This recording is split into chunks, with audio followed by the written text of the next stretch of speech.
So it was really interesting, even between like Brenda and I, having different rules given to us, because like we were even at the same school, right? And like she taught Spanish, I taught social studies. We shared the same students, and it was just very interesting seeing like Brenda, for example, a parent, like she did a silly video about like there was a trend, I don't remember exactly what it was, but it was something of like being that teacher, like paranoid that kids are cheating kind of thing, and a parent just assumed you're talking about my child, and Brenda was like, are you adding your kid as like a cheater in my class? Like I didn't have anyone in mind, but if you want to let me know your kid cheats in my class, like you can let me know that. Did the early and I asked a question you haven't answered, were your students part of your audience? Oh, yeah. At the beginning, or was it like? Because I only made it for them, because it was just supposed to be like an inside joke during lockdowns of like how can I connect with them. I didn't think anyone else was gonna care. And here we are now. Like I had literally zero expectations. I was just trying to make them like turn their cameras in and online learning. That's all I wanted, and it did. It worked. But so like Brenda being accused of like making this video about a kid, and like our principal was, oh, don't worry, I got your back, you're not doing anything wrong, like as long as it's not during school hours, you're good to record whatever you want, nothing's the problem.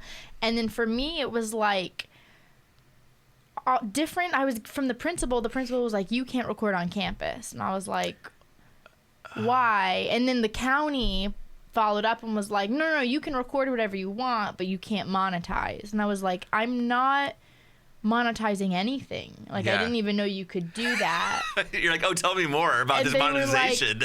They were like, well, we see on YouTube, like, there are ads on your videos. We know how this works. And I was like, I don't think you do, because I'm not getting any of this money. Like, I don't know what you're talking about. Like, I would love if I was.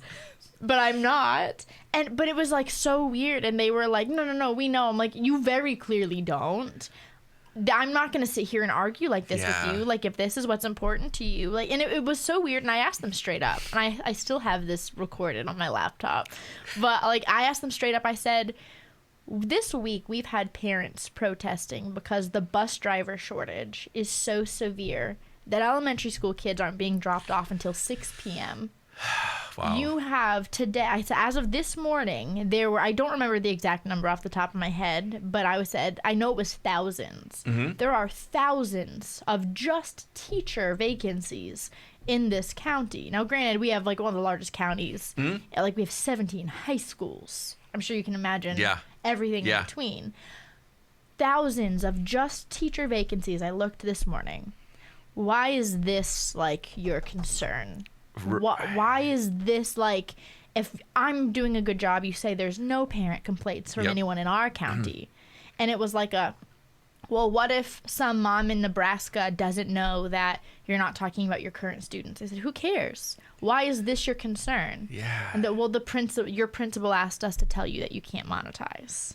And I said, okay, I guess I'm just going to go do something else. And so I was like, they were like, no, we're not saying you have to leave. And I was like, oh, I understand. Don't you worry. I'm aware. Thank you. I said, is it 30 days or 2 weeks notice? And they were like, oh, it's 30 days. I said, okay, today's day 1. And they're like, well, we're not telling you. You have to. I said, no.